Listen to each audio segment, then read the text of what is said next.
Hey Alex, nice series here. Let's get started, I guess. I like this. I like the sharpness. Some of my comments on other students' work was that it just wasn't sharp enough. And macro is tricky in that depth of field is very narrow, and getting a sharp picture is critical, really. Um, I like the diffuse light here, like an overcast day perhaps, and even a little rain out there maybe. I like the raindrops on this and the highlights off the metal.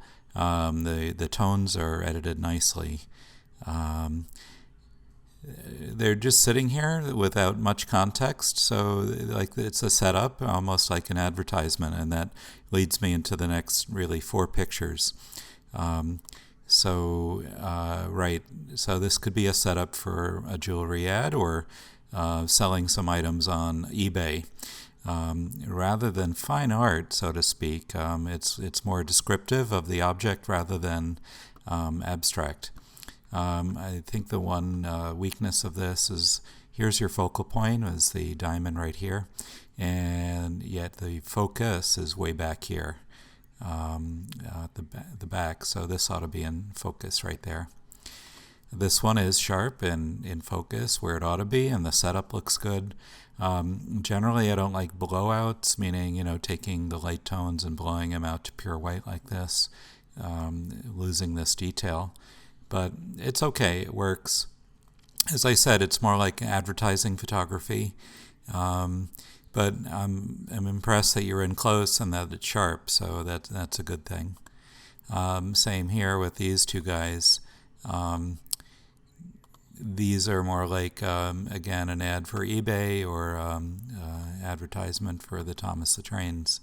But you're having fun getting in close, and that's part of the assignment too. I'm going to jump ahead from this one and this one to show you it's rough going when you're shooting in sunlight to, oh my God, this is great, because it's overcast, even raining. And notice how the light is a lot more diffuse, and there's plenty of contrast here. And again, it's razor sharp, which does my heart good to see. It might be an easy edit to clone out these petals in the right. Not necessarily have to do that though, because you've got some up here too, and that kind of balances that. And the next one also, beautiful light, cloudy bright here. I'm picking up some more highlights, but it's working. But notice back here on this one, it's really, really tough going when you're shooting in high sunlight like this. The highlights blow out, the shadows block up. There's a lot of contrast, and it's tough to see the form. Also, your lens is stopped down to a smaller aperture, so the depth of field is a lot deeper here. So it'd be nicer if this were more out of focus and everything was quieter and the contrast wasn't so high. Ditto on this one. Okay, so I see you've got the bee here, so kudos on that. Catching bugs is not the simplest thing.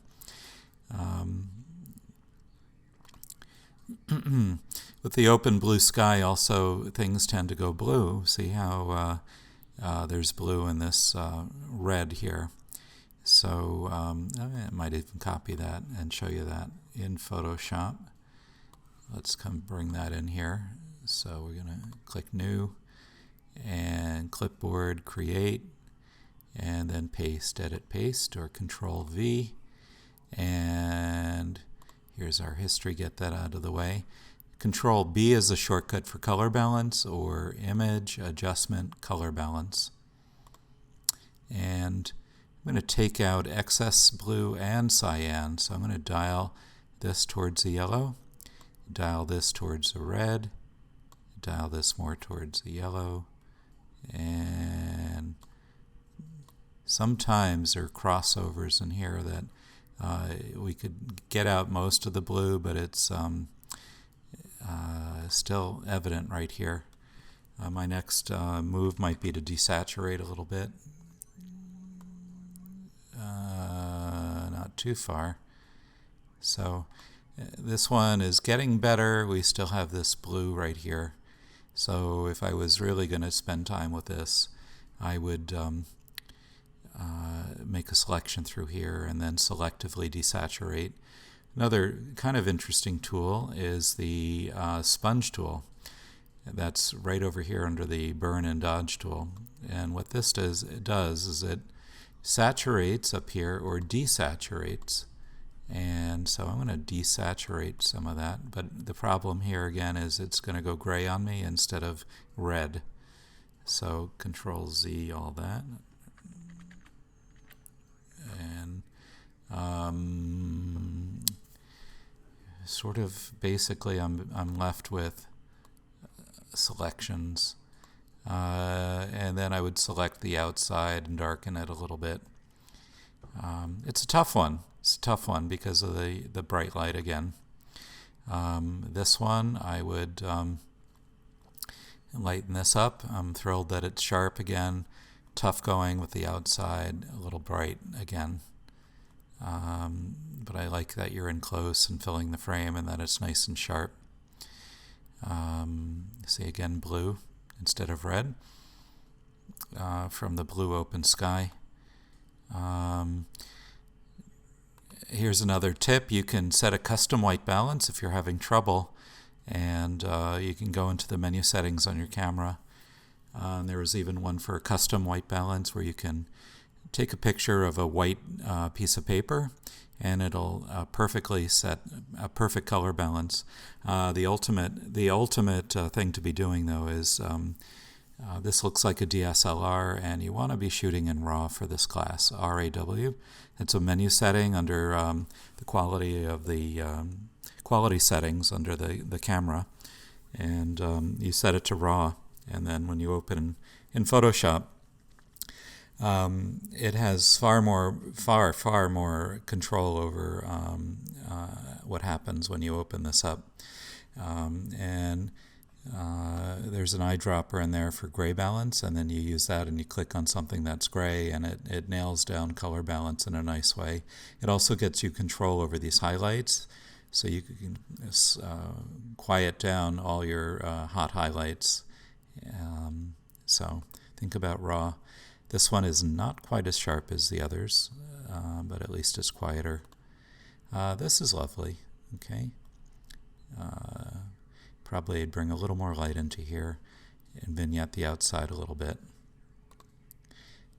Good one. Okay. All right. This is good. I like this raindrop with the reflection of the other stalks around it, sort of this world in here. And ditto on that one. Okay. Again, it's a little bright on the left. Probably say that's my favorite, and this one too. But these are pretty good too. Okay, that's it. See you on the blog.